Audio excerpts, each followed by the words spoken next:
Bom, muito boa tarde a todas e todos presentes e eu quero falar da minha satisfação de estar aqui presidindo o painel 7, Impactos Processuais da Reforma Trabalhista sob a perspectiva constitucional.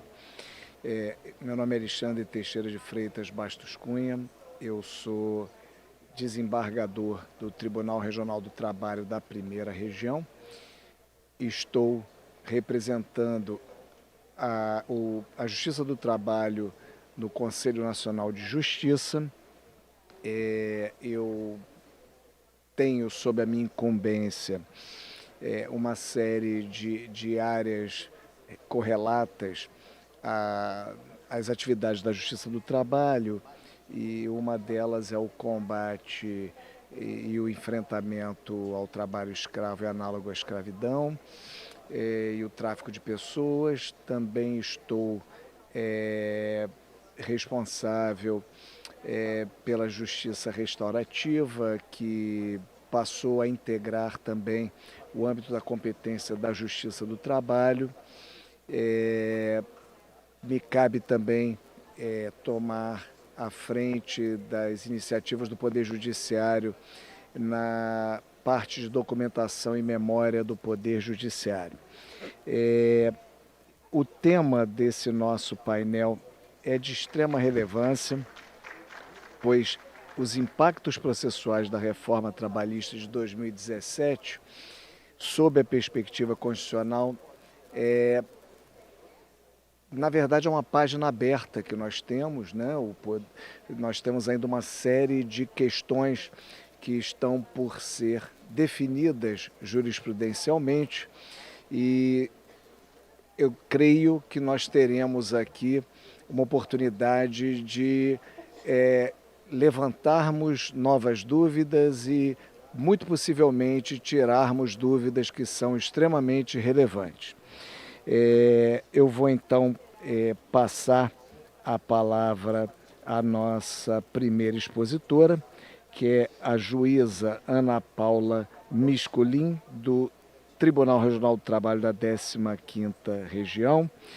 Ela é juíza do trabalho, é doutoranda e mestre em Direito do Trabalho pela Universidade de São Paulo, possui especialização em Direito e Processo do Trabalho pela Universidade Federal de Goiás, é pesquisadora do núcleo O Trabalho Além do Direito do Trabalho, desenvolvido pela Faculdade de Direito da USP, autora dos livros Aplicativos e Direito do Trabalho, A Era dos Dados Controlados por Algoritmos e Geolocalização, Um Novo Horizonte nas Provas Judiciais. É coordenadora de outras obras jurídicas sobre direito e tecnologias, professora convidada de diversas escolas judiciais regionais, da ENAMAT e da Escola Nacional da Magistratura. A professora Ana Paula irá abordar o tema O Direito à Prova na Era Digital, Vestígios Digitais e a Busca pela Decisão Justa. Com muito prazer, passo a palavra à professora Ana Paula e peço uma salva de palmas. Prazer, doutor. Prazer te conhecer. Prazer enorme. Isso aqui é o passador de slide? É o passador. Ah, tá. Qualquer coisa eu tô aqui, tá? Ah, que bom. Agora, primeiro, como que passa aqui para aquele... pronto, já tá. Agora tá. Só apertar, né?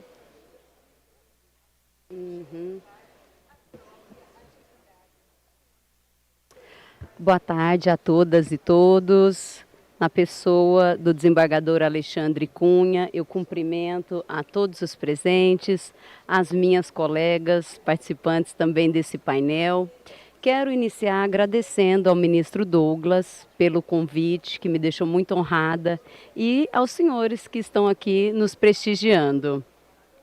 Esse é o painel 7, Impactos Processuais da Reforma Trabalhista sob a perspectiva constitucional. E eu quero convidá-los a refletir sobre esse tema, sob as lentes da revolução digital. E o descompasso com aquilo que o legislador reformista disse, com aquilo que ele deixou de dizer e aquilo que ele deveria ter dito. Todo mundo gosta de uma decisão justa, de justiça. Ninguém se conforma com o injusto. Mas os senhores devem estar se perguntando, o que é uma decisão justa? Segundo Michel Tarufo, a decisão justa é aquela que adota o procedimento correto, que escolhe a norma adequada ao caso e que parte da premissa da verdade. A prova está centrada justamente nisso, na busca da verdade. O problema é que demonstrar no processo um fato que aconteceu no passado sempre foi um desafio. E na era digital não é diferente. O que muda com o passar do tempo são os meios, as fontes probatórias. E na Justiça do Trabalho, a prova testemunhal sempre foi muito prestigiada, mas o fato é que a nossa memória, ela falha. Nem sempre ela é fidedigna e isso pode causar uma insegurança jurídica, pode levar a um descrédito da Justiça do Trabalho e também pode prejudicar tanto empregados quanto empregadores. E a reforma trabalhista, ela foi concebida em plena era digital com um propósito declarado de modernizar.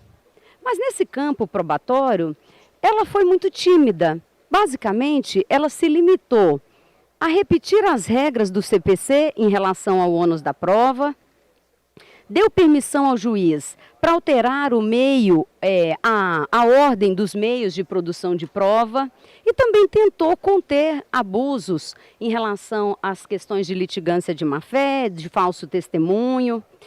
E embora ela tenha sido concebida em plena era digital, ela foi escrita com uma mentalidade analógica. Por exemplo, vejam o paradoxo do teletrabalho. A lei, que depois foi alterada em 2022, disse que o teletrabalhador não faz jus às horas extras, partindo da premissa de que esse trabalho não pode ser controlado. E recentemente nós vimos aí circulando nos grupos de WhatsApp esse caso do Banco Itaú, que demoliu essa premissa e mostrou que o controle do trabalho feito de forma remota é possível e às vezes é até mais efetivo do que o controle no trabalho presencial. Existem sistemas de telemetria que fazem medidas à distância, os keyloggers, que registram aí os cliques no mouse, registram a força que a gente coloca ali na tecla, a velocidade de digitação. É o chamado Bosware. Esse estudo fala disso, dessas ferramentas que são utilizadas para monitorar o empregado à distância. Inclusive, existe até hoje em dia já estudos, como eu trago aqui, desse Luke Moon, que fala do nível de invasividade dessas ferramentas. Pode ser um nível máximo, que, por exemplo, faz a captura da tela ali de tempos em tempos, faz a leitura de e-mails do trabalhador em tempo real, ou mesmo faz o rastreamento do trabalho, minuto a minuto. Pode ser feito também um monitoramento mais brando, por exemplo, controla a quantidade de logins e logouts, o tempo gastos em aplicativos, ou outras ferramentas que são mais neutras, por exemplo, um relatório do Teams. E para mostrar como nós ainda estamos atrasados, vamos olhar para fora e ver como outros países estão lidando com essa necessidade de registrar esses elementos digitais nos seus processos. Eu não enxergo, né?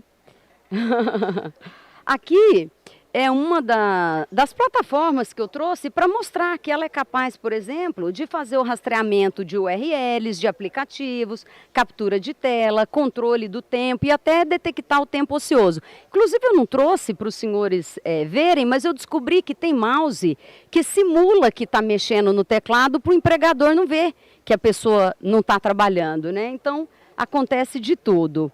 Em outros países, por exemplo, no mesmo ano da reforma trabalhista, na Ucrânia, foi incorporado o conceito de prova digital, lá no artigo 100 do Código de Processo Civil da Ucrânia, para incluir ali vários tipos de registros digitais nesse conceito. Sites, base de dados, multimídias, dados de redes sociais. E eles já discutiam ali a questão de autenticidade, a questão de blockchain, para poder conservar essas provas. Em Bangladesh também, em 2022, houve reforma da legislação para incorporar os registros digitais como prova. E a Índia também é mais um exemplo, seguiu o mesmo raciocínio e publicou ali uma nova lei em 2023, modernizando o seu sistema probatório, especialmente em relação à admissibilidade e ao tratamento das provas eletrônicas nos tribunais. Então, na Índia, o conceito de documento foi alargado para inserir ali também questões como e-mails, logins, arquivos armazenados no computador, no notebook, em smartphones, na nuvem, mensagens de texto e gravações de voz também. E, enquanto isso, o nosso CPC, ele fez a definição de documento eletrônico, nós temos a lei do processo eletrônico, mas nós perdemos uma oportunidade, tanto no CPC quanto com a lei da reforma trabalhista, de especificar melhor qual o procedimento que deve ser adotado para levar esses registros para o campo do processo. Essa omissão, digamos assim, deixou um vazio legislativo, até mesmo um vazio constitucional, porque nós temos que pensar no devido processo legal na era digital. Devido processo legal digital. E a verdade, senhores, é que nós aqui somos prova de que a nossa forma de trabalhar mudou completamente. E claro que a forma também de comprovar esses fatos no processo também vai ser influenciada por essas mudanças. A gestão do trabalho também mudou. E negar essa realidade é fechar os olhos para o próprio tempo.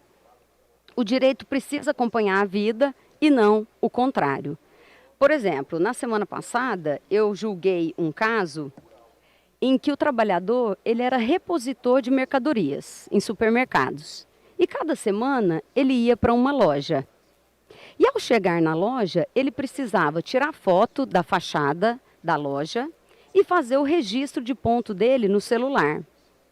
E ele foi dispensado por justa causa, porque este celular tinha uma geolocalização que, segundo o empregador, apontou que ele estava registrando o ponto fora da área autorizada. Veja então a dificuldade de demonstrar esses fatos no processo com a tradicional prova testemunhal. Não que ela não vá servir, mas nós precisamos nos adaptar às novas fontes probatórias, porque o vestígio digital está em praticamente todo o trabalho que nós fazemos atualmente. E enquanto nós estamos nessa discussão sobre o procedimento, sobre a validade de prints de prova no processo como prima facie, né, como uma prova válida, o desafio já deu um salto com a chegada da inteligência artificial nos tribunais. Então, a esse respeito, esse é o caso do supermercado. A esse respeito da chegada da inteligência artificial nos tribunais, tem uma autora que ela até classifica a inteligência artificial como meio de prova em dois tipos. Uma ela chama de IA transparente, que é aquela que a parte chega e apresenta a prova ali abertamente. Fala, olha, eu usei essa tecnologia para chegar a essa conclusão. Por exemplo, eu usei uma ferramenta para reconstituir a cena de um acidente, ou eu usei algum algoritmo para fazer uma perícia, por exemplo. E nesse caso, a discussão vai ser em relação à metodologia. Vai discutir se os dados, por exemplo, são bons. Já na segunda categoria, ela chama de IA clandestina, que nada mais são que os deepfakes. Nesse caso, se apresenta uma prova no tribunal como se ela fosse uma situação real, uma gravação de uma conversa, uma foto, um recibo, mas na verdade isso tudo foi feito ou adulterado pela inteligência artificial, sem que ninguém saiba. É o exemplo do político com um vídeo em que ele teria dito algo que ele nunca disse, por exemplo. E será que hoje nós temos no nosso ordenamento jurídico ferramentas, regras suficientes para lidar com essa realidade? Por exemplo, em relação ao ônus da prova, por conta dessa massificação de deepfakes, tem 2 autores americanos que criaram esse conceito de liar's dividend, que é o dividendo do mentiroso. Pois, segundo eles, agora há a prática de se contestar uma prova verdadeira alegando que é um deepfake. Então, nesse caso, esses juízes americanos já estão entendendo que quando você alega ali uma falsidade, você tem que trazer algum indício. Isso, por exemplo, coloca em discussão as regras do ônus da prova, do artigo 429 do CPC. Mas há algo ainda mais sério quando a gente fala dessa temática. Esse uso de tecnologias avançadas, ele pode aprofundar desigualdades que são muito sensíveis no processo do trabalho. E sobre o tratamento adequado da prova digital, a professora Mary Phan, ela alerta que a inteligência artificial, se não houver as salvaguardas adequadas, ela pode se tornar uma arma unilateral.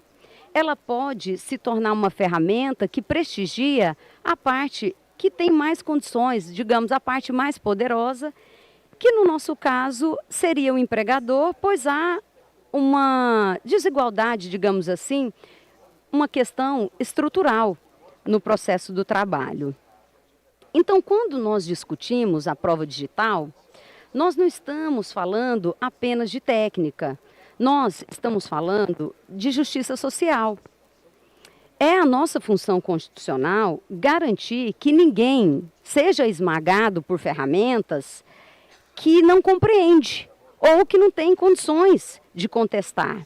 É o nosso dever preservar o devido processo legal digital, devido processo legal do século XXI. E o problema, então, não é exatamente a questão de utilizar ou não a prova digital, porque isso já está corriqueiro nos processos. Um print de tela, um registro de uma rede social, um e-mail, login, logout, relatório do Zoom para saber se o advogado estava ou não com a parte ali aguardando a audiência. A questão é a falta de critérios para validar essa prova. Porque, senhores, a desconfiança em relação às provas, ela sempre existiu. A falsificação de um TRCT, a falsificação de um recibo, a possibilidade de adulterar um registro de ponto, isso não é novidade para nós. A questão é que hoje essa manipulação ela é mais sofisticada. Então, nós não podemos ter um pensamento restritivo em relação à prova e querer prestigiar em toda situação uma prova testemunhal quando nós vivemos numa sociedade hiperconectada em que tudo que a gente faz na internet deixa rastros. É o princípio de low card. Então, como que nós vamos garantir a confiança nessa prova? E aí nós já temos, então, alguns caminhos que doutrinas, organismos internacionais, decisões vêm se apresentando e que nós poderíamos nos inspirar nelas. Nos Estados Unidos, por exemplo, em 2007, foi julgado um caso emblemático e o juiz Paul Green, ele criou um roteiro detalhado de admissibilidade da prova digital que se tornou uma referência mundial. Lá na China também, a Corte de Internet, eles têm os tribunais online, já em 2018 admitiu pela primeira vez provas registradas em blockchain, ali reconhecendo a sua integridade criptográfica como um critério suficiente para autenticar a prova. A ISO, que é o principal órgão internacional de padronização técnica, também publicou normas como a ISO 27037 e a 27041, que descrevem ali o passo a passo, como identificar, coletar, preservar, documentar evidências digitais. A ENISA também, que é a Agência Europeia de Cibersegurança, ela tem guias que são muito utilizados lá na Europa, que detalham procedimentos operacionais para garantir a rastreabilidade, a verificabilidade da prova digital em vários tipos de processo, não só criminal, no contencioso, civil, administrativo e, claro, por que não trabalhista. Esses sistemas que eu apresento aqui, eles constroem procedimentos, padrões e garantias técnicas que vão ajudar a lidarmos, a manusear, digamos assim, essas provas, e isso pode evitar decisões conflitantes. Um tribunal admite, outro tribunal não admite. Isso pode ser útil também aqui no Brasil. Então, quando nós falamos desses critérios, nós não estamos inventando a roda. Já existem ferramentas que dão fiabilidade à prova. Hoje mesmo me perguntaram, doutora, mas quais ferramentas, né? Além de várias empresas que fazem já essa coleta de provas digitais, nós temos, por exemplo, os metadados, que são as pegadas ali que o arquivo deixa dentro dele, os dados sobre dados. Nós temos também o código hash, que é como se fosse um DNA do documento, que cada vez que esse documento muda, o código hash muda. Nós temos o carimbo temporal. Vejam, senhores, às vezes as pessoas levam ao processo um print que não tem nem data. Uma conversa de WhatsApp sem ter nem a identificação do número. Como que eu vou saber que aquele número é daquela pessoa, que aquele fato aconteceu naquela data? Então, o carimbo temporal é muito importante. E, por fim, temos também os registros em blockchain, que nós comentamos agora há pouco, que é esse livro de registros inalterável. E, por fim, a cadeia de custódia digital, que evidentemente não será replicada integralmente como ela acontece no Código de Processo Penal, porque nós temos que observar as peculiaridades dos processos civis e trabalhistas, que, no nosso caso, lembrar que, diferentemente do Código de Processo Penal, tudo aqui no processo do trabalho vai depender do teor da impugnação e também da seriedade das impugnações. Então, doutores, nós precisamos, além de tudo isso, continuar fazendo o básico. Também vamos aplicar a teoria geral da prova. Vamos combinar as provas digitais entre si, por exemplo, com um extrato do Sem Parar, um extrato do cartão, do Vale Transporte, ou até mesmo com outras provas documentais, com uma prova pericial. Enfim, vamos aplicar o princípio da unidade da prova e analisar todo o conjunto probatório. E outra situação que se deve destacar é que, esgotados ali os limites dos poderes instrutórios do magistrado, que quer buscar a verdade, nós vamos aplicar a regra do ônus da prova. Então, eu não vou impedir a produção de uma prova porque ela é nova, ou porque eu acho a prova difícil, ou porque eu não sei. Eu vejo muito assim, em relação a dados de geolocalização, demora muito. Não, não demora. A operadora vai demorar séculos. Não, não vai demorar séculos, ela demora dias para entregar um relatório. Então, eu não posso me recusar a aprender e não usar uma prova porque eu não sei. Todos nós aqui teremos que aprender, senhores, teremos que nos adaptar ao modo de viver da sociedade atual, da sociedade hiperconectada. E, em algum momento, nós vamos ter também que enfrentar o dilema da colisão do direito fundamental à prova com outros direitos fundamentais. Principalmente temos visto uma grande discussão em relação à privacidade. E aí, nesse caso, eu acho muito interessante, porque a privacidade, ela não vai ser concebida como era antigamente, nos séculos passados, como o direito de ser deixado sozinho, como o direito de ser deixado em paz. É a privacidade redefinida pela sociedade atual. Inclusive, nesse sentido, eu trago aqui também um estudo de uma professora americana, McPeak, que ela fala que a questão da ponderação e da proporcionalidade não tem sido suficiente para lidar com a privacidade na era digital, porque esses dados têm uma natureza completamente diferente. Então, ela propõe uma ideia que ela chama de privacidade proporcional. Segundo ela, isso é necessário para equilibrar o direito à prova com a proteção da privacidade digital. Então, ela explica que isso significa, em cada caso, nós analisarmos a sensibilidade dos dados que são solicitados, o volume de informações envolvidas, se há dados de terceiros, se há risco de divulgação indevida e, claro, se há meios técnicos ali menos invasivos ou mais restritivos para produzir essa prova. A verdade, doutores, ela não pode ser buscada e obtida a qualquer custo, mas a privacidade também não pode ser escudo para deslealdade processual. Claro, estamos passando por uma fase de transição. E para nós que fomos formados no mundo analógico, nascemos antes da internet, esse universo dos metadados, da inteligência artificial, dos logs, ele não é nada intuitivo, mas nem por isso ele é inalcançável. A nossa missão, senhores, é continuar garantindo que o processo seja um instrumento de justiça, mesmo quando os fatos se expressam em linguagem digital. E mesmo em tempos aí de transformação acelerada, eu penso que o nosso fio condutor tem que ser o da busca pela decisão justa, na visão de Michel Tarufo, que eu disse ao início. Então, a Justiça do Trabalho, ela precisa tratar a prova digital com método, com rigor técnico e com responsabilidade constitucional, para que a tecnologia não se transforme numa ferramenta que vai acentuar desigualdades. Eu sei que isso pode parecer um ideal distante, mas foi com esse propósito, senhores, que há 22 anos eu tomei posse como juíza do trabalho, acreditando que em cada processo eu poderia fazer com que, na busca por uma decisão justa, que tem uma prova que é tratada com seriedade, que analisa ali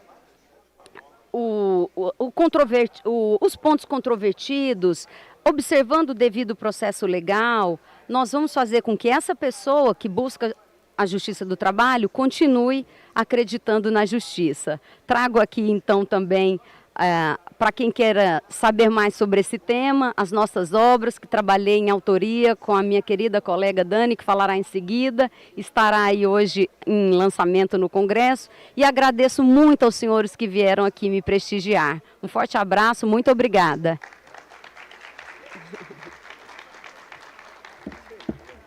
Obrigada, doutor. Obrigada. Não sei agora. Agora eu desço e vem outra, né? Sim, tá bom, dá licença. A doutora Ana Paula me perguntou, eu não sei, aí eu respondo, também não sei, mas eu acho que é assim, né? Mas foi muito bom ouvi-la, professora, até porque o trajeto que a senhora nos conduziu foi muito interessante, foi um trajeto pela justiça e para a justiça, né? Colocando os desafios que na verdade a gente pode mudar os meios do analógico para o digital, mas uma parte da sua fala me parece que é a base de sempre. O juiz e a juíza, nós que decidimos, sempre vamos ter dúvida, né? Sempre vamos ter o erro como uma possibilidade muito concreta, uma companhia, uma espécie de um espectro, de um fantasma. Então, nós não podemos realmente, eu acho assim que a sua fala é muito importante, porque ela reforça uma espécie de busca do Santo Graal. A gente não pode abrir mão do acerto, né? A sua frase eu anotei, e me perdoe porque eu vou repeti-la, né? Que a missão do Poder Judiciário é a de ter o processo como um instrumento de justiça, né? Eu acho que se eu pudesse sintetizar a sua riquíssima apresentação e colaboração, eu ficaria com essa frase como uma marca indelével da sua fala, importantíssima, e que nos trouxe aqui uma série de elementos de novidade, né? Eu anotei muita coisa, mas o tempo aqui é nosso inimigo, né? Mas a senhora trouxe, por exemplo, o problema da prova testemunhal, que é uma prova por excelência no processo do trabalho, as insuficiências dela, mas quando a senhora transporta para o meio digital, traz, por exemplo, o problema que a gente passa a ter da prova clandestina, né? E da necessidade que a gente tem que ter de instrumentos para validação dessa prova e não permitirmos que um princípio de igualdade processual seja rompido por uma superioridade na possibilidade de produzir a prova. Muito, muito boa a palestra, tá? Eu agradeço aqui em nome da organização e imediatamente, então, eu devo anunciar a nossa próxima palestrante, conferencista, a juíza Daniele Bertaccini. É isso mesmo? Falei certinho? Que bom. Então, a colega doutora Daniele, ela é juíza do trabalho há 25 anos, atualmente lotada na 7ª Vara do Trabalho de Florianópolis, é especialista em Direito Econômico do Trabalho pela Unicamp CESIT, mestre em Direito Social do Trabalho pela Université Lumière II, em Lyon, França. Integrante da primeira turma do curso de formação de formadores promovido pela ENAMAT em abril de 2021, sobre provas digitais, tendo posteriormente atuado como tutora do respectivo curso na própria ENAMAT, além de ministrar outros cursos e palestras sobre o tema. É co-coordenadora da obra Provas Digitais no Processo do Trabalho, editado pela LTR, atualmente em 3 volumes. Então, a doutora Daniele vai falar sobre o tema O Contraditório Digital. E eu convido, então, Sua Excelência para fazer agora o seu pronunciamento.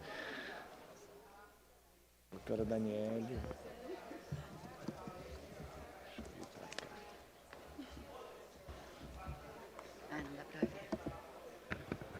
Olá, uma excelente tarde a todos. É uma alegria imensa estar aqui mais um ano nesse evento tão importante e ainda mais dividindo um painel com amigas queridas e pessoas que eu respeito muito e com quem eu aprendo bastante. Então eu cumprimento a todos os presentes na pessoa do desembargador Alexandre, que eu tive o prazer de conhecer agora. Bom, o meu tema que eu escolhi para falar com vocês é sobre o contraditório digital no processo do trabalho e que na verdade vai complementar um pouco a fala da Ana Paula, minha querida amiga. Porque a gente não pode mais, como ela mesma disse, conceber esse direito processual sob as lentes estáticas. Eu ia falar do século passado, mas acho que da década passada já é suficiente, não é? Nós vivemos no que a doutrina moderna chama de um hibridismo existencial, ou seja, uma mistura, uma alternância entre o mundo online e o mundo offline. Eu arrisco a dizer, inclusive, que talvez mais no mundo online, sem que a gente se dê conta do que está acontecendo, que é isso mesmo. Porque tudo tem acontecido numa velocidade extremamente rápida. A evolução da tecnologia nos toma de surpresa todos os dias, né? Algumas delas, inclusive, que são disruptivas, porque estamos realmente vivendo no que também conhecemos por revolução da convergência. É essa a grande causa dessa velocidade. Inclusive a gente fala, né, que o tempo passa muito rápido e talvez esteja passando mesmo rápido demais por conta disso. A revolução da convergência, ela representa grandes fontes de conhecimento que justamente convergem entre si, elas se misturam, então elas impulsionam umas às outras. É por isso que é impossível a gente prever o que vai acontecer no dia de amanhã. E é com essa realidade, desse avanço absurdo da convergência, junto com esse mundo maluco que a gente vive, que estamos dentro de um novo, quer dizer, não vou dar resposta, eu vou falar um novo modelo processual, ou será que é o mesmo modelo processual? E essa é a minha fala com relação ao contraditório digital. Então, talvez o grande desafio que a gente veja aí dentro dessa convergência toda, seja justamente a gente entender, compreender que a gente está deixando o modelo do princípio da escrituração, com o qual estamos tão acostumados, né? E estamos entrando não, já há algum tempo, dentro do princípio da conexão. O Castells já diz que esse princípio da conexão, ele promoveu uma ruptura com aquela famosa máxima, né? O que não está nos autos não está no mundo, porque agora pode estar na nuvem, no smartwatch, no seu aparelho celular, no seu pendrive, ou talvez em algum lugar que a gente ainda sequer consiga imaginar. O X da questão é que, como a gente realmente interage muito mais nesse mundo online, como eu disse, nós temos um conjunto de dados, de registros e de informações digitais que têm características particulares.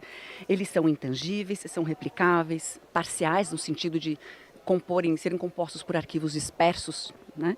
São voláteis e são deletáveis, segundo Pedro de la Torre Rodrigues. E como a Ana Paula bem colocou com relação a essas provas digitais, isso tudo vai compor um conjunto que a gente vai ter que lidar e aprender constantemente dentro daquilo que a gente já conhece como processo do nosso dia a dia. A Ana trouxe bastante a perspectiva da CLT, eu vou trazer um pouquinho sobre a perspectiva do CPC, porque o CPC de 2015, ele já trouxe um modelo que tentou se amoldar, quer dizer, amolda-se efetivamente ao garantismo constitucional de 88. Então ele traz um viés da boa cooperação, da boa-fé e cooperação, perdão, da vedação à decisão surpresa e da participação das partes, mas não apenas da participação das partes. Ele traz também a participação do juiz, a figura do juiz colaborativo, mas que não é um juiz ativista, é um juiz proativo, participativo, dinâmico, que conversa com as partes dentro desse modelo. É como se aquela ideia, né, do Fred Didier, que ele falava da tese, aquele juiz passivo, para a antítese, aquele juiz realmente proativo, protagonista, para a síntese, que é o juiz proativo, participativo. É um magistrado que ele vai buscar ativamente a produção, os meios de produção probatória, né? Claro, mas sempre dentro de uma análise caso a caso, uma ponderação da onde eu vou buscar, como, por quê, para quem, e também sempre garantindo o amplo contraditório. Esse é o sistema dentro dessa era digital. E apesar de muitas críticas que são feitas ao 765 da CLT, e com ele também, né, o 370 do CPC, que ali puxou um pouquinho, até pegando no meu modo de ver a onda do 765, trazendo a possibilidade de produção de prova de ofício, não é uma varinha mágica, não é uma panaceia, não é a solução para todos os males do processo, como infelizmente alguns pensam que é. Muito pelo contrário, o 765 nessa sistemática, nesse contraditório digital, já era, e vai continuar sendo aplicado com muita responsabilidade, não é? Observando sempre a proporcionalidade, a razoabilidade, sobretudo a pertinência daquela obtenção e produção probatória, que se volta, né, como a gente sabe, para o seu próprio convencimento, o convencimento do magistrado. E o fato do 131 ter perdido, quando ele passou o 371 do CPC, perdeu a expressão livre, não quer dizer que ele ficou mais engessado, voltando naquela tese, né, do juiz passivo. Não. Só que justamente essa alteração do CPC, ela trouxe uma maior compreensão dessa cooperação judicial, desse garantismo constitucional, exigindo assim uma motivação, uma fundamentação mais rigorosa. E com ela traz uma simetria informacional. Então vejam, se eu estou falando aqui de dados que estão no mundo online, que a gente vai trazer para o contraditório digital, na nova realidade, uma revolução da convergência, claro que a gente vai ter que também ter muito cuidado com a simetria informacional. Inclusive tem uma súmula 18 que eu confesso que eu desconhecia do STF, que já traz isso. Todo mundo tem que saber tudo. Não adianta a gente vir com uma informação como uma carta surpresa. Não contavam com minha astúcia. Não é esse o contraditório digital que eu estou falando. Eu estou falando realmente de um magistrado que ele vai sempre se pautar na ampla defesa, no contraditório e na imparcialidade, que são, claro, os pilares da legitimação da decisão a ser deferida. E quando eu falo ali em imparcialidade, a gente tem uma bússola, né? Acho que isso é bastante interessante. Também tem muito questionamento a respeito do alcance e dos limites, como a Ana Paula introduziu, nessa produção probatória. Ou melhor, nessa produção probatória colaborativa, né? Do juiz colaborativo.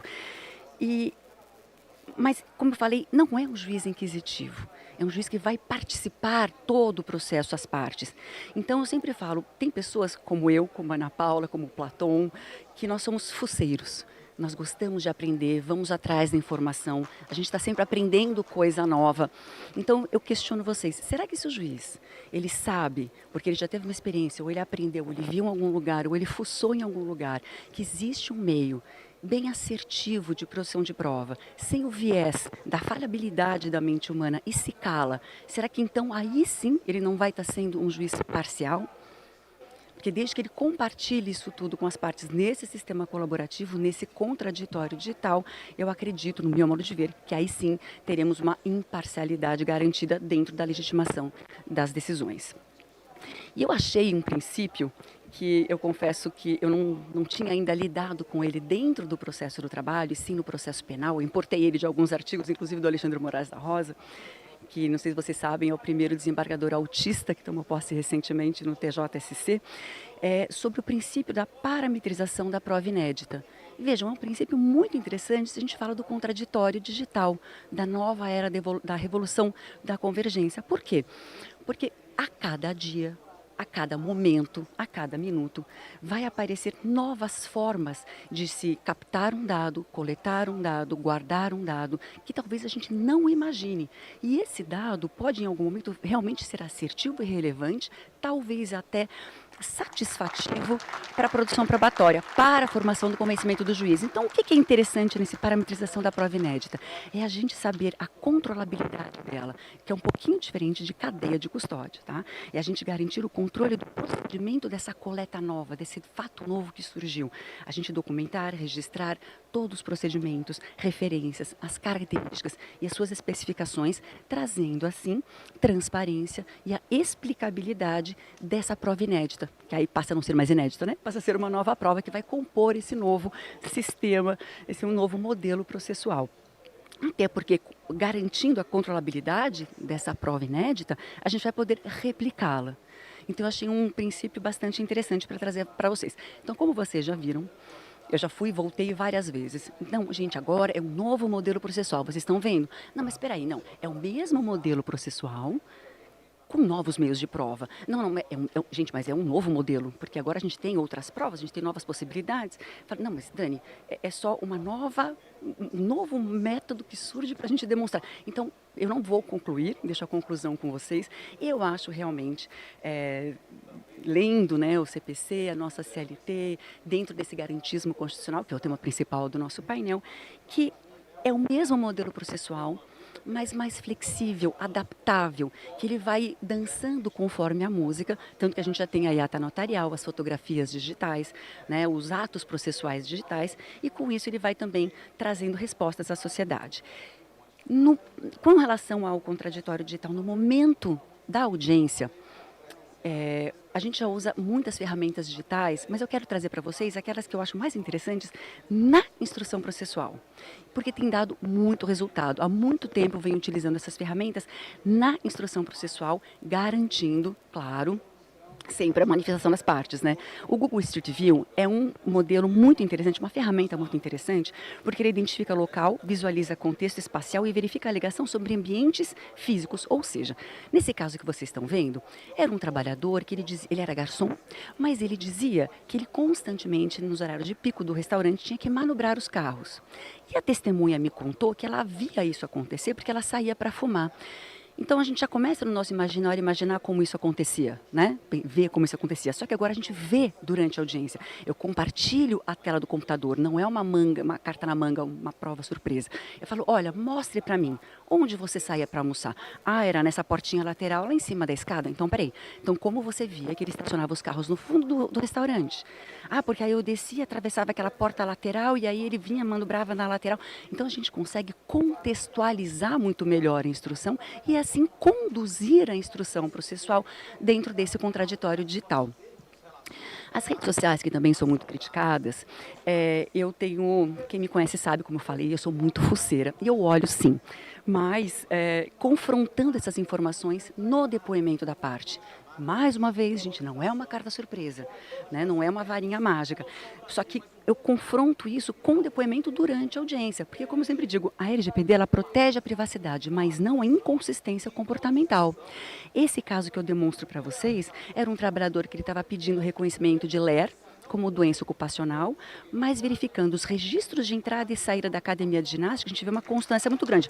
Até aí tudo bem, vai que ele ia fazer perna só, né? Ombro paradinho. Só que não, ele postava fotos nas redes sociais, o mesmo horário do dia, fazendo elevação lateral de ombro com peso significativo. Opa, peraí.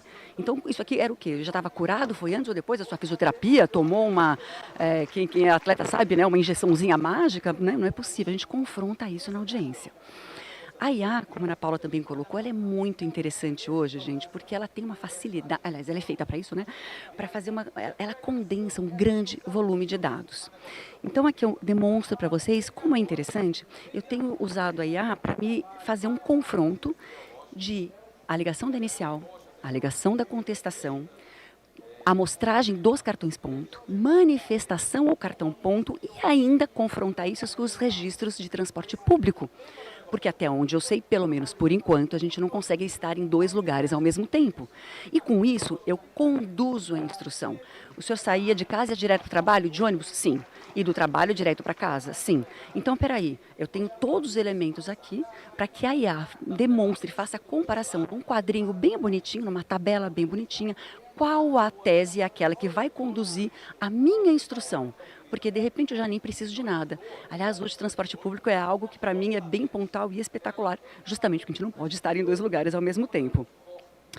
E com relação à temporalidade, esse foi um caso muito interessante também, que eu usei umas ferramentas, porque a gente consegue verificar a temporalidade não de quando a foto foi tirada, mas de quando ela foi postada. Era o caso de uma trabalhadora que ela contestava o cartão ponto. Eu não sei se está pequenininho, não dá para ver. Ela dizia que ela saía às 20, mas anotava o cartão ponto às 18. Só que eu olhei nas redes sociais, gente, dado publicizado, rede aberta, e ela fazia unha em gel, em silicone, sei lá, porcelana. Mulheres sabem que isso a gente não faz em meia hora, né? Eu falei, mas como que ela saía às 20 horas e depois ia para casa fazer unha em porcelana e postava na internet? Aí a gente começa a conduzir a instrução dentro desse contexto. Tinha alguém que postava para você? Você gravava no fim de semana? Não, eu fazia de noite porque eu precisava complementar a renda. Então eu consigo verificar com ferramentas bem simples qual foi a temporalidade da postagem nas redes sociais. Aí eu vi que foi 22h14, então validando a princípio a alegação da inicial. Não que me convenceu ainda, mas eu já afastei isso, porque vai que ela postou isso às 18h40, opa, peraí, então a gente já começa a conduzir a instrução de uma forma diferente. E aí aqui eu caio na questão do momento da produção da prova digital, que é o que eu venho falando para vocês. Porque, infelizmente, no meu modo de ver também, é um equívoco dizer, como a gente também, eu tenho encontrado em alguns lugares, que a prova digital ela é supletiva. E no meu modo de ver, não há uma ordem, não há um rol obrigatório que o juiz deva seguir para a produção probatória. O que ele vai fazer? Ele vai sempre levar em consideração a celeridade da economia processual, como a Ana colocou, muitas dessas provas são gratuitas e muito rápidas, inclusive isso está lá na lei de informatização do processo judicial. Ele vai avaliar a possibilidade técnica e assertiva, por isso que a gente tem que conhecer, por isso que a gente tem que se formar, se informar e saber fuçar. Com isso eu consigo aquilo. E aí sim, diante disso tudo, a gente trabalhar num negócio processual com as partes. Vamos negociar, a gente tem esse feeling. Doutores, vão produzir antes a prova digital ou depois? Se antes, a gente pode só complementar, ou pode ser que ela seja satisfativa. E isso acontece dentro desse novo meio, desse novo sistema do contraditório digital.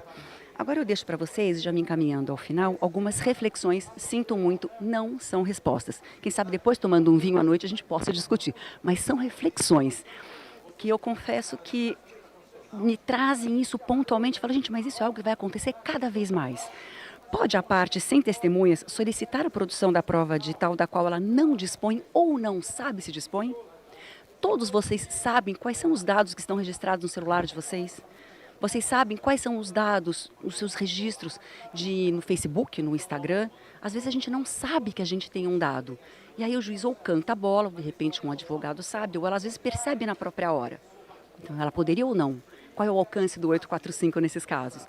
Pode a parte, após a oitiva de testemunhas, não, doutora, a gente vai prosseguir, vamos ouvir a testemunha, já está todo mundo aqui. Solicitar a prova digital, então, depois, para reforçar a tese que ela viu que foi fraca, ou que provavelmente ela vai sair vencida, até quando ela pode pedir essa produção? E, por fim, a Ana já comentou um pouquinho sobre o ônus da prova, mas eu trago aqui sobre essa redistribuição dinâmica. A gente tem que repensar isso o tempo todo, pessoal. Vejam esse caso. De atestado, o empregado publica foto em hotel e acaba sendo demitido por justa causa. De quem é o ônus da prova da justa causa no processo do trabalho? Do empregador, né? Só que, por que ele mandou embora por justa causa? Porque ele viu uma foto publicada, publicizada em rede aberta, dado evadido, e que não tinha aquele hashtag TBT. Não tinha, ai, que saudade desse lugar. Não tinha, estou em casa, doente, mas gostaria de estar nesse lugar. Nada. Então, será que a gente não teria que aplicar a presunção da temporalidade da postagem e da captura da imagem dentro do processo, talvez invertendo esse ônus. Por quê? Porque quem tem a aptidão para trazer a efetiva temporalidade da foto e da postagem é quem detém o original, é o empregado. Então, como que a gente vai constantemente repensar e redistribuir esse ônus em termos de aptidão e de metadados?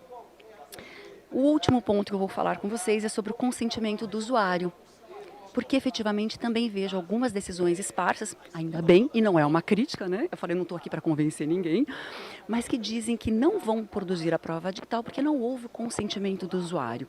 E, infelizmente, para mim, isso também é um equívoco, porque nós temos várias bases legais que já autorizam o uso desses dados, desde que estáticos, ou seja, a gente vai fazer uma quebra de sigilo, né, determinar uma quebra de sigilo, bem diferente de interceptação de dados em trânsito.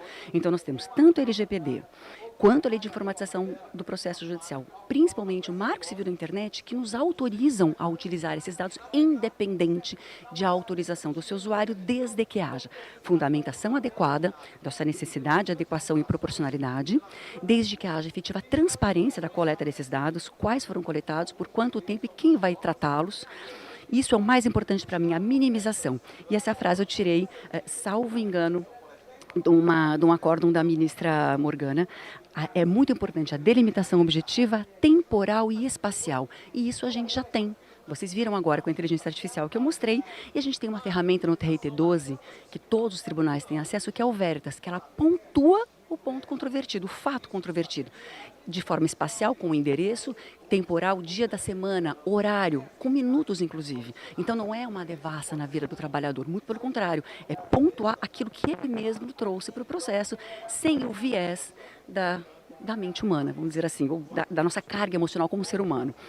E o último aspecto é a segurança, né? Sempre mantendo esse documento em sigilo ou o próprio processo em segredo de justiça.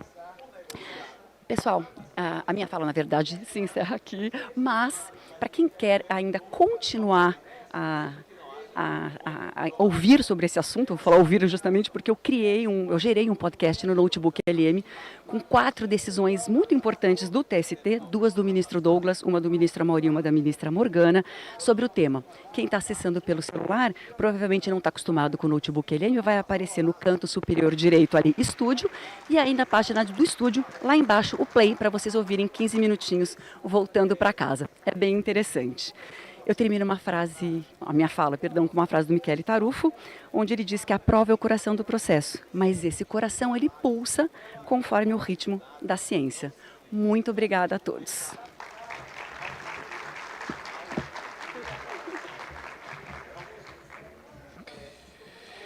Obrigado, professora Daniele.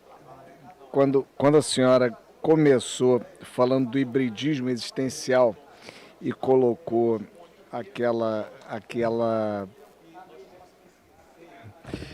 eu estava agradecendo e te dizendo o seguinte, naquele momento, no primeiro slide que você exibiu com o hibridismo existencial, e tem uma foto de uns autos ali naquele momento, eu fiquei pensando o seguinte: boa parte dos juízes, advogados de hoje conhecem autos mais como uma foto, como uma reminiscência, né? E eu me lembrei de uma frase, e eu só não me lembrei de quem é o autor, onde ele disse que nós vivemos um tempo em que a tecnologia vai evoluindo de tal forma, em tal velocidade, que a gente tem a superação num momento, em movimentos e momentos mais acelerados. E aí, conforme foi fluindo a sua exposição, pensei exatamente nisso, nesses desafios, né?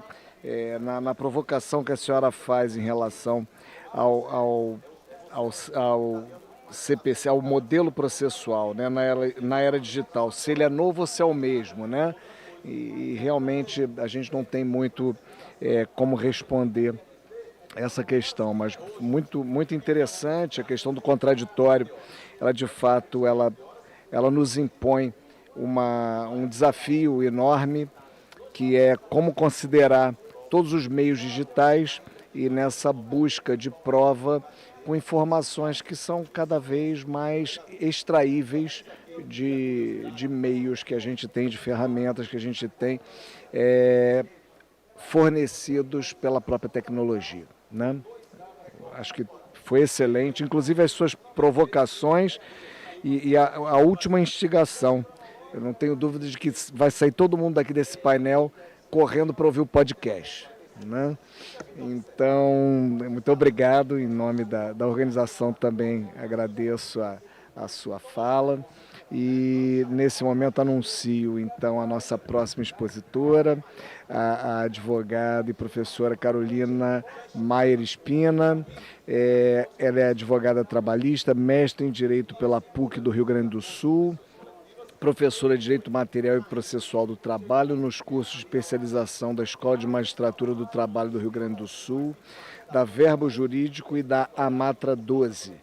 É membro da Comissão da Advocacia Trabalhista OAB do Rio Grande do Sul, auditora da 5ª Comissão do Tribunal de Justiça Desportiva do Rio Grande do Sul, Liga de Futsal.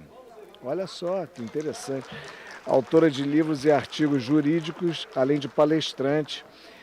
A professora Carolina falará sobre nós, sobre o tema Supremo Tribunal Federal como protagonista de uma crise institucional. A tentativa de flexibilização da competência da Justiça do Trabalho. É com prazer, então, que eu convido a professora Carolina. Fazia todo meu. Peraí, deixa eu te entregar aqui. Tá aparecendo aqui? Tela? Acho que sim. Vou voltar. Bom. Para uma inquieta como eu, falar aqui no púlpito vai ser difícil, mas prometo que eu vou tentar. Então, quero agradecer ao ministro Douglas pelo convite para estar aqui novamente no Congresso. Quero dizer que a minha missão é em glória, porque vou falar depois dessas super mulheres, né? Falar depois da Ana e falar depois da Dani, que expuseram com tanta clareza a questão do tema das provas digitais. É realmente um desafio.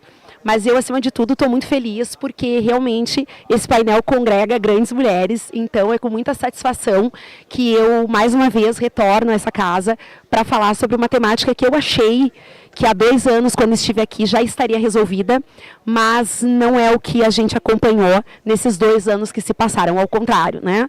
Então, o meu objetivo aqui é tratar de um outro tema, um outro viés desse painel, que não diga respeito exclusivamente à questão de provas, mas é um assunto que é muito caro a gente, que é a manutenção da competência da Justiça do Trabalho, né? Então, assim, gente, eu deixo à disposição de vocês aqui os meus contatos. Já destaco que se vocês me adicionarem no Instagram, eu tenho um link da bio, na minha bio no Instagram, e ali está disponível a palestra. Então, vocês conseguem baixar os slides, bem tranquilo, a gente pode fazer o acompanhamento aqui. Muito bem. Então, pessoal, eu já quero dizer para vocês que, até por uma coincidência, né, antecedeu o nosso painel a palestra do ministro Flávio Dino, que é um jurista que eu muito admiro, né? Para além do papel importante que ele desempenha no Poder Judiciário como ministro do Supremo Tribunal Federal, nós temos que respeitar biografia, né? Mas eu confesso para vocês que, diante de algumas coisas que ele falou, e não digo aqui que sejam concepções dele, né, mas coisas que ele trouxe de informações, me geraram a ideia de que eu realmente precisaria tomar um Rivotril antes de dar essa palestra, né? Tomar um Rivotril porque eu fiquei um pouco assustada com algumas conduções de caminhos que me parece que o Supremo Tribunal Federal tomará, né? E desculpem a brincadeira, gente, mas realmente é muito assustador o que nós estamos acompanhando. E, aliás, quando eu vejo algumas decisões judiciais, eu parto do pressuposto de que realmente o arrebatamento já aconteceu e nós sobramos. Ninguém quis nos levar nem para o céu, nem para o inferno, e a gente está aqui vagando, esperando que em algum momento alguém venha nos buscar. Porque não é possível o que a gente está acompanhando, gente. Não é possível, né? Eu até vou tratar aqui de algumas questões que o próprio ministro Dino falou na sua exposição, e as questões que me trazem certos sustos, né? Bom, pessoal, por que a gente tem vivenciado e criticado, como operadores do direito do trabalho, essa tentativa de ruptura com um sistema que é tão claro? Porque nós sabemos que desde 2004 a Justiça do Trabalho superou o conceito de apreciar demandas que digam respeito exclusivamente às relações de emprego. Então a gente já começa por uma primeira crítica aqui, né? Antigamente, antes da reforma do Poder Judiciário, de fato, nós líamos a Constituição e nós tínhamos a conclusão lógica de que a Justiça do Trabalho era uma justiça especializada para analisar as demandas envolvendo empregados e empregadores. A questão é que em 2004, o próprio legislador constituinte derivado, ele traz novas concepções para a nossa Justiça do Trabalho. E tanto é verdade, gente, que o inciso 1 do artigo 114, pós-reforma do Judiciário, é claro ao dizer que compete à Justiça do Trabalho processar e julgar as ações oriundas da relação de trabalho, abrangidos os entes de direito público externo, bem como da administração pública direta e indireta da União, dos estados, dos municípios e do Distrito Federal. Portanto, o legislador constituinte derivado diz: a Justiça do Trabalho vai apreciar as questões oriundas de relações de trabalho. Vejam, e por que isso? Porque a Justiça do Trabalho, gente, como nenhum outro ramo, tá? Nenhum outro ramo do Poder Judiciário sempre foi responsável pela paz social. Sempre foi o instrumento para pacificar relações que sempre foram postas em juízo e que trazem digamos, no seu íntimo, uma desigualdade. Então não é à toa que o legislador constituinte derivado optou por trazer novas competências para a Justiça do Trabalho. E aí vejam, com a emenda 45, nós já tivemos uma espécie de extirpação de sujeitos que seriam apreciados por nós. E por isso que eu coloco ali para vocês a ADI 3395. Porque notem, gente, o artigo 114, inciso 1, dizia que estavam abrangidos as relações de trabalho com os entes de direito público externo, bem como da administração pública direta e indireta.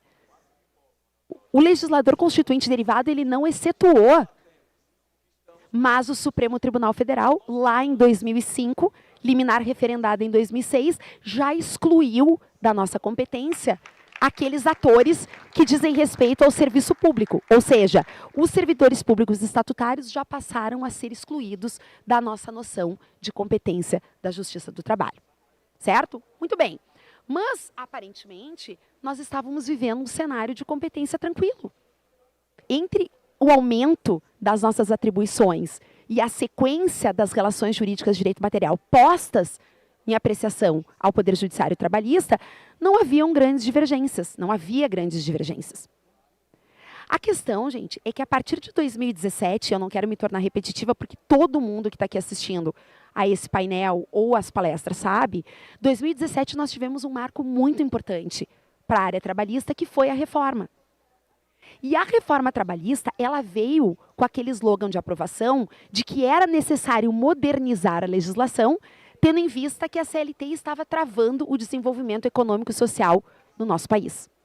Esse foi o slogan de aprovação. Precisamos modernizar as relações. E a partir disso, surge aquele boom a respeito da possibilidade de criar empreendedores. Até porque nós tivemos pela primeira vez a CLT, lá no artigo 442-B, trazendo o conceito de trabalhador autônomo. Vejam, por isso que eu falo do arrebatamento. Nós estamos aqui vivendo para acompanhar a CLT, trazendo no seu bojo um artigo que expõe o que é o trabalhador autônomo. Ele pode ter ou não exclusividade e mesmo assim ser tratado como autônomo. Ele vai estar excluído da CLT, mas ele está regulamentado ali dentro, né? E a partir desses conceitos, gente, é que nós verificamos o quê? Esse conceito de empreendedorismo por necessidade. Por quê? Porque à medida que a reforma trabalhista foi aprovada e começou a surtir, né, e a gerar os efeitos sobre as relações jurídicas, nós não vimos, na verdade, um incremento de mão de obra, nós não vimos um incremento de vagas de trabalho. Nós acompanhamos, isso não sou eu que estou dizendo, isso é dado científico. Nós acompanhamos, sim, um aumento de pessoas necessitando empreender para subsistir. Não à toa, coincide, gente, com a entrada dos aplicativos aqui no Brasil, em termos da questão do que nós acompanhamos hoje. Os motoristas por aplicativo, eles surgem justamente no momento em que a CLT é alterada. E não é a CLT ou o trabalho subordinado que aumenta. Não, são esses empreendedores por necessidade que se veem, por exemplo, aqui na opção de daqui a pouco dirigir ou se tornar um motorista de um aplicativo para incrementar a sua renda e às vezes até para suprir o desemprego constante. Muito bem. Só que a partir da reforma trabalhista, gente, o Supremo já começa a dar indícios para a gente dessa ruptura, ou desse início de ruptura com os preceitos laborais tradicionais. Tanto que, se a gente fizer uma linha cronológica, imediatamente após a aprovação e a entrada em vigência da reforma trabalhista, nós, de plano, no ano seguinte, tivemos o julgamento da DPF 324, que foi a DPF que simplesmente liberou a terceirização no nosso país. Né? Seja atividade meio, seja atividade fim, o Supremo vem através da DPF, e nós poderíamos até questionar o cabimento da DPF para uma situação como essa, mas vem a DPF 324 discutindo a súmula 331 do TST para dizer que a terceirização seria aplicável em qualquer situação, salvo, claro, mantida aquela ideia da subordinação direta. Se nós verificarmos subordinação direta entre o tomador de serviços e o trabalhador, a gente vai identificar a possibilidade do reconhecimento do vínculo empregatício. Junto, pessoal, vem o tema 725. No ano seguinte, vem o tema 725, dizendo que é possível a terceirização por meio de empresa interposta, por meio de pessoa jurídica. Logo em seguida, e aqui para mim é um precedente importante, que às vezes eu tenho a impressão que o Supremo esqueceu, vem a ADI envolvendo a lei do salão de beleza.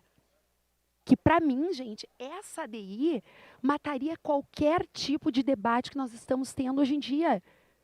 Porque a ADI do salão de beleza é claríssima ao dizer que, se verificada a fraude, que se verificada naquela relação entre pessoas jurídicas, a existência dos requisitos do vínculo empregatício, a Justiça do Trabalho vai reconhecer essa nulidade e vai poder reconhecer o vínculo de emprego.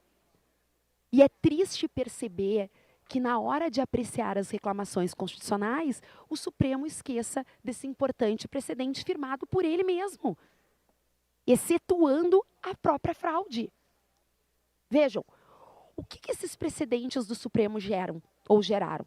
E aqui eu trago dados, tá, gente? Eu gosto muito de trabalhar com dados, tá? Nós estamos acompanhando, e o ministro Flávio Dino disse isso, olha, hoje a gente enfrenta muito mais reclamações constitucionais, nós somos muito mais abertos às reclamações constitucionais do que, por exemplo, a um habeas corpus, que lida com a liberdade das pessoas. E é isso que o Supremo vem enfrentado hoje em dia. Percebam, gente, eu sou advogada, tenho certeza que vários de vocês aqui são advogados também. Quantas missas, quantos terços a gente tem que rezar para um recurso de revista em matéria de vínculo empregatício subir? Olha, eu confesso para vocês, gente, que sequer se cogita por conta da discussão de matéria fática. Quantos de nós, em ações envolvendo vínculo, quando vem a decisão do TRT, a gente já é taxativo para o nosso cliente informando o resultado do processo? Pois vejam, gente, é muito mais fácil hoje, numa questão envolvendo vínculo empregatício, chegar ao STF do que chegar ao TST. Mais uma vez o arrebatamento. Eu advogo aí há praticamente 20 anos, eu vivi para estar aqui assistindo a esse momento histórico, em que matéria trabalhista chega no STF com muito mais facilidade do que chega ao TST. E aí vem o dado. Né? Vejam, as reclamações constitucionais foram usadas antes do esgotamento dos processos na Justiça do Trabalho em 82% dos casos, gente. Esse número é, assim, abusivo demais. 82% dos casos antes de esgotamento das vias trabalhistas. Mas os leques vão sendo abertos, vão sendo abertos. O STF passou a criar novos conceitos de empresários. E aqui vai uma certa acidez, gente. Porque, através das reclamações, o Supremo tem legalizado essa utilização do Instituto da Pejotização. Então, hoje a gente vê trabalhador autônomo de carga, os trabalhadores das plataformas digitais, os advogados associados. Gente, hoje, de novo, para quem é advogado aqui, quem é que se arrisca a fazer uma reclamatória de um advogado contra um escritório de advocacia na condição de associado? E é aquela coisa, ou ele tem um contrato de associação, ou ele tem um percentual minúsculo dentro do escritório de advocacia, ele ganha mal,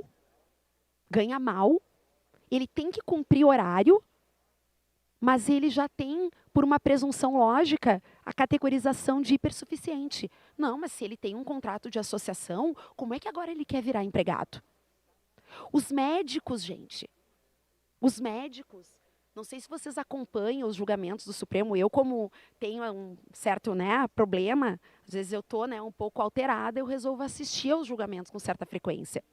E aí, às vezes, eu fico um pouco impressionada com a situação de que nós estamos vivenciando no mundo de Nárnia, em que os ministros entendem, por exemplo, que um médico, ele é um empresário por natureza, ele é um profissional liberal por natureza. Não, ele até pode ser, mas tem inúmeras situações em que ele não é. Eu sou de Porto Alegre, gente. Se vocês forem hoje aos hospitais de Porto Alegre, praticamente não existe mais médico empregado. Eles são todos ou PJ, ou eles se veem obrigados a abrir cooperativas em que eles se associam entre si e vendem, entre aspas, a sua mão de obra para prestar serviços nessas entidades hospitalares que, pessoal, de uma hora para outra resolvem. O seu trabalho não nos serve mais. E essas pessoas são mandadas embora sem ganhar R$1. Esse é o profissional liberal por natureza? Ah, mas acho que tu está pintando demais. Não, eu não estou, gente, é verdade. Façam pesquisa. Nas cidades de vocês, à exceção dos hospitais públicos que ainda têm os médicos concursados, peguem os hospitais privados e perguntem qual é a formatação de contratação dos médicos nos hospitais das cidades de vocês. Certamente todos serão pejotizados ou fazem parte dessas cooperativas criadas para facilitar recebimento de valores. Muito bem, outra questão ainda sobre as reclamações, gente, que como o ministro Dino disse, abriram a porteira. Um dos requisitos elementares para que a gente aceite a reclamação é a aderência estrita ao precedente. Vejam, gente, 66% das decisões do STF que foram analisadas não tiveram o requisito da aderência restrita.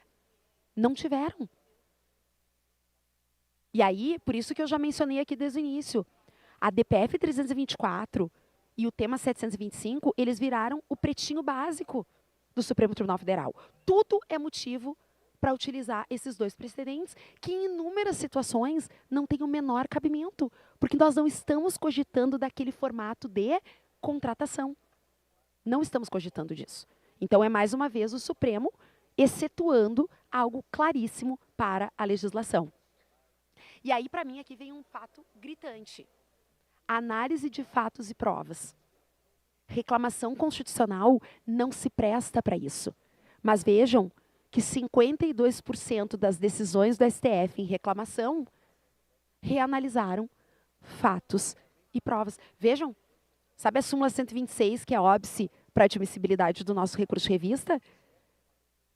O Supremo está valendo. Pode reapreciar fato e prova.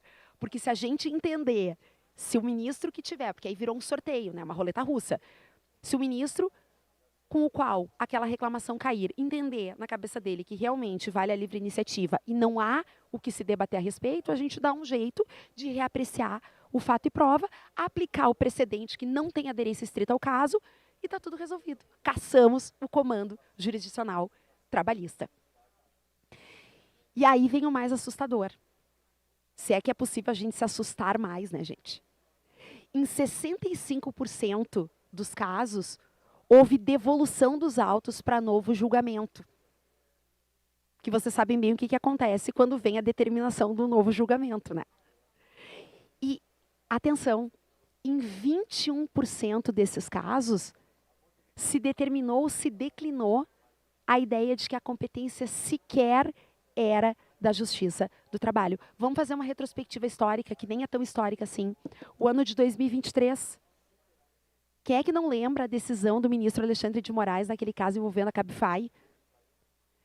Houve ali, gente, a apresentação de uma reclamação constitucional, só que sequer havia sido requerido pela parte o afastamento da competência da Justiça do Trabalho.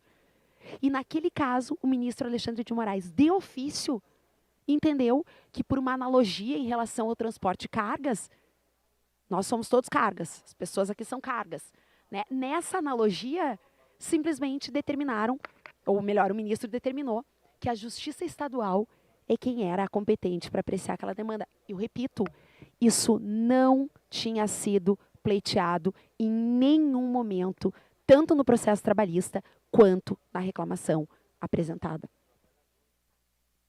Vejam, gente, isso é absolutamente assustador. Assustador. E aí eu passo a questionar vocês. Será que certas pautas, elas tinham que ser enfrentadas pelo STF? Já começo por aí. E aí eu já quero aproveitar uma fala do ministro Flávio Dino.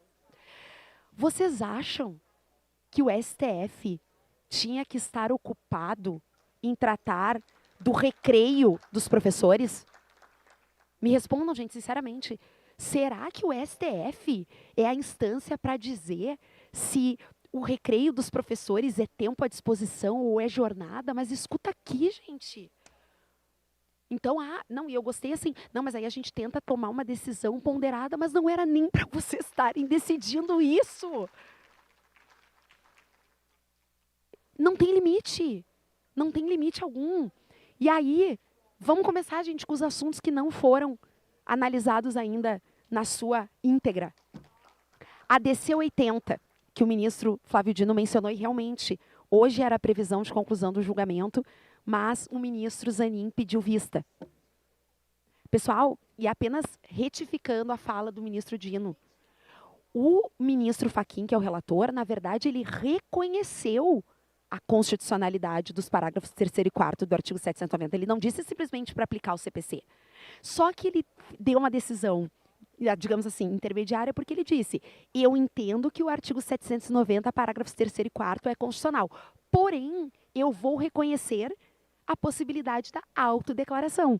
Se a pessoa quiser fornecer no processo a declaração de hipossuficiência, nós vamos presumir que essa declaração ela é válida. Ele nem chegou a enfrentar diretamente a questão do CPC para dizer que estava afastando a CLT para aplicar o CPC. Não, não. Ele reconheceu a constitucionalidade, mas entendeu que a autodeclaração é possível e ele ainda menciona a súmula 463 do TST. Só que qual é o detalhe aqui, gente? Qual é o detalhe aqui? Vejam, será que isso realmente é uma pauta afeta ao Supremo Tribunal Federal? E pior, eu não estou errada, né, gente? Mas eu ouvi bem as palavras do ministro Dino sobre o voto divergente do ministro Gilmar Mendes, que não quer apenas alterar o que diz a CLT, como aplicar a regra para os outros ramos do direito. Fixar o valor de R$5.000 como valor base para a presunção de que a pessoa é hipossuficiente. R$5.000, pessoal. R$5.000 é 3 salários mínimos, gente. Uma pessoa que ganha 5 salários mínimos, então agora ela é hipersuficiente. Ela vai precisar provar algo para litigar na Justiça do Trabalho. Então, notem, não à toa que houve um pedido de vista, porque realmente a questão é completamente desconexa. E qual é o meu medo? Onde é que está o respeito à independência dos poderes? É o judiciário que vai dizer qual é o valor afeto à justiça gratuita? Não, gente, isso é matéria do legislativo. Ao Supremo incumbe apenas dizer sim ou não em relação a uma lei que é colocada à sua apreciação de constitucionalidade. Bom, nós já passamos por isso lá na DC 58 e 59 sobre os juros de correção monetária, né? Que também não se tinha previsão em lugar algum. Aí, só voltando, desculpa, gente. A ADI 6002, que envolve valor da causa e valor da condenação. Vocês acompanharam o voto do ministro Zanin? Leram o voto dele? Ele já abriu o voto, tá? E o que ele diz? que não, que o artigo 840, parágrafo 1º, ele é constitucional. Vejam o mundo que a gente está vivenciando. Analisada a constitucionalidade. Então, ele foi recepcionado pela Constituição. Mas é o seguinte, se tiver situações em que a parte demonstrar que não pode liquidar o valor, então ela motiva e nós vamos deixar lá para liquidação. Só que o ministro nunca advogou na área trabalhista, né, gente? Então ele não sabe como é que é fazer um pedido de equiparação salarial sem o reclamante ter o contra-cheque do paradigma e essa equiparação repercutir nas horas extras. Qual é o milagre que eu vou fazer aqui para conseguir apresentar o valor que vai limitar a condenação posteriormente? Me expliquem. Ah, mas a gente hoje tem mecanismos na justiça que permitem, né? Tem o TRT8 com o PJE Calc, que a gente apresenta a planilha, mas de qualquer sorte, o meu cliente chegou ali, o fulano ganha mais que eu, mas ele não sabe quanto. E ele nem tem obrigação de saber. Eu, como advogada de reclamante, gente, às vezes o cliente não tem nem o seu termo de rescisão. As pessoas não guardam os documentos.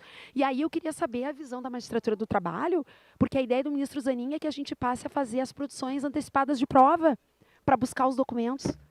Vocês já pensaram a loucura? O juiz do trabalho, que não deve ter nada para fazer, vai ter que receber um monte de PAP. É uma coisa que parece completamente alheia à realidade que nós vivenciamos hoje em dia, em que justamente se reclama que o judiciário está abarrotado de situações que chegam às suas mãos. E aí como é que se resolve isso? Bom, aí, en passant, tá, gente? O tema 1232, que diz respeito ao grupo econômico, decisão recente tomada pelo STF. O Supremo vai analisar a questão do redirecionamento da execução em relação a empresas que compõem o grupo econômico. Nós tivemos uma tese firmada nesse assunto, gente. Tese firmada nesse assunto. A questão da contribuição assistencial, isso também chegou lá. E esse caso, gente, realmente não há Rivotril que resolva. Porque esse caso começou de um jeito, no meio veio de outro jeito, e agora ele foi solucionado de uma outra forma. Não sei se vocês acompanharam essa semana. Então, primeiro, não pode cobrar nada de ninguém.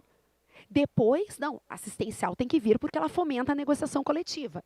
Mas agora veio, não, mas olha só, não pode cobrar retroativo, e além de não poder cobrar retroativo, a pessoa tem direito à oposição. Mas aí vocês querem me quebrar. Então voltamos a estaca zero. Não tem mais realmente fonte de custeio para o sistema sindical. E detalhe, sistema sindical que é bem fortalecido desde a reforma trabalhista. Ninguém nega isso, né? Negociado sobre o legislado, tema 1046. Então, para a gente ter poder de negociação, a gente tem que ter sindicato forte. Senão, a negociação ela não vai estar consubstanciada na sua efetividade máxima. O tema 1291 dos motoristas de aplicativo, gente, me digam. E, mais uma vez, eu gostaria de mencionar a fala do ministro Dino, que, de novo, é um ministro que eu sou fã. Como que o Supremo é quem vai dizer se um motorista de aplicativo tem direito a repouso semanal remunerado? Como que o Supremo vai dizer que um motorista de aplicativo é intermitente? Me digam, gente. Reconhecer esse tipo de situação é usurpar competência, sim. Quem regulamenta, quem legisla as categorias é o legislativo, jamais o Poder Judiciário. Jamais o Poder Judiciário. E o tema 389? E o tema 389, mais uma vez, eu vivi nesses meus 20 anos de advocacia para ver o STF afetando um tema, afetando aqui uma matéria que diga respeito a reconhecer vínculo empregatício nesses casos de pejotização. E não só isso, ainda querendo regulamentar o ônus de prova, como se tivesse algum tipo de lacuna, algum tipo de dúvida em relação ao ônus probatório nessas situações. Isso é muito preocupante, gente, porque nós não temos freios.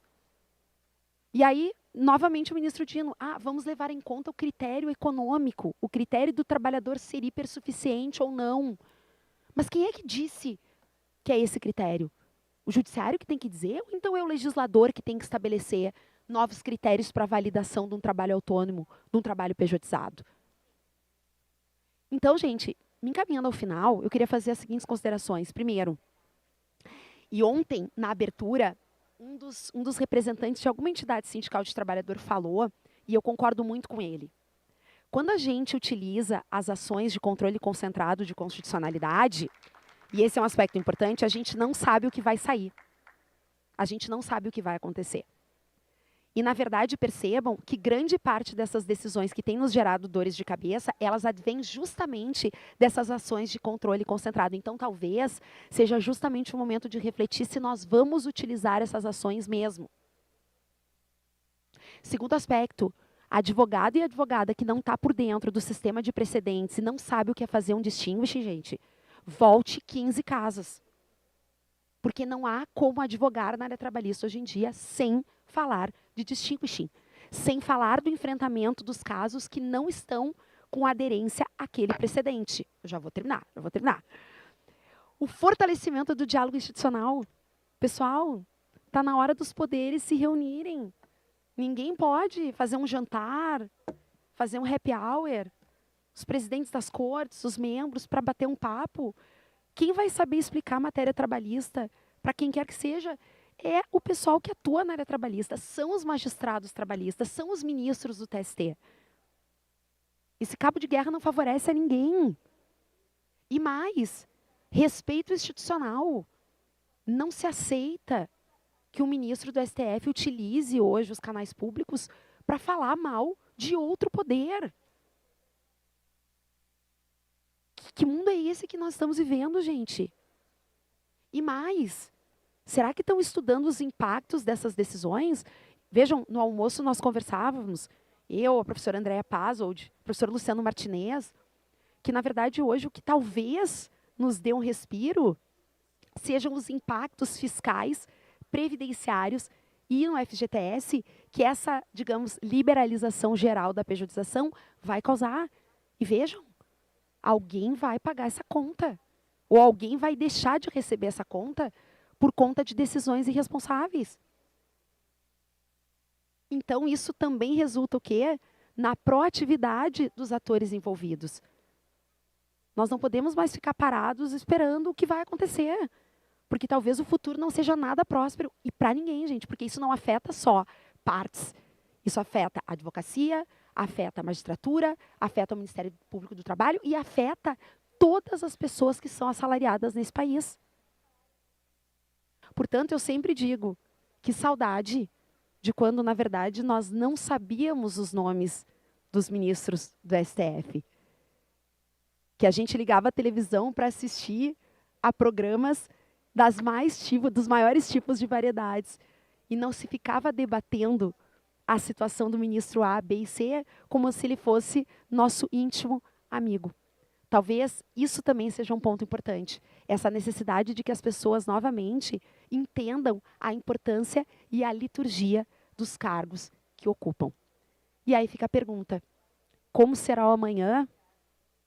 Responda quem puder. Muito obrigada, gente.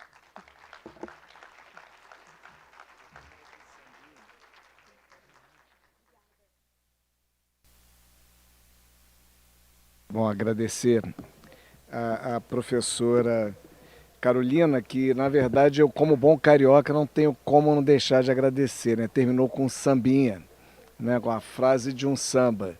Então, samba enredo, importantíssimo, da Ilha do Governador, que acabou sendo imortalizado e saindo do Rio de Janeiro, dos carnavais do Rio de Janeiro, para todo mundo, por Caetano Veloso. Bom, gente, eu vou me permitir não fazer comentário, porque a senhora levantou tanta questão, mas tanta questão que realmente eu acho que essa moça que está me olhando aqui com uma cara de que o tempo já foi encerrado, ultrapassado e mais qualquer outra coisa, me faz inclusive questionar qual foi a minha função de mediadora aqui, mas eu não tinha condição, viu, moça, de interromper a doutora Carolina falando, até porque, né, foi realmente instigante, eu agradeço, né, em nome dos organizadores do evento. Mas aí eu vou dizer o seguinte, sobre prova digital, eu ia ter muita dificuldade para ficar falando com vocês duas, essa é a verdade. Né? Eu sou que nem aquela música do Jethro Tull, eu tô velho demais pro rock and roll, mas novo para morrer, então eu não tenho condição de falar sobre prova digital. Mas contigo a gente ia ficar falando muita coisa aqui. Infelizmente o tempo não dá, mas eu acho que todos nós tivemos aqui, tenho certeza que todos nós tivemos um excelente encontro, um excelente painel. E eu quero, em meu nome pessoal, agradecer em primeiro lugar a todos os organizadores do evento, particularmente ao meu querido amigo, ministro Douglas Alencar, a juíza Cláudia Márcia, presidente da ABMT, e a todos os demais organizadores. Eu quero agradecer a plateia também que esteve conosco acompanhando, né? Ficou um gostinho de quero mais, mas sinto muito. É bom quando é desse jeito, né? Eu dou por encerrado esse painel e peço uma salva de palmas às expositoras. Só um aviso. O professor Manuel Antônio, ele não pôde vir, ele foi acometido de uma gripe muito forte, né? Pediu desculpas e em nome da organização eu também justifico a ausência do professor e peço desculpas à plateia por essa ausência, mas mais do que justificado. Uma boa tarde, um bom prosseguimento dos trabalhos a todos e todas.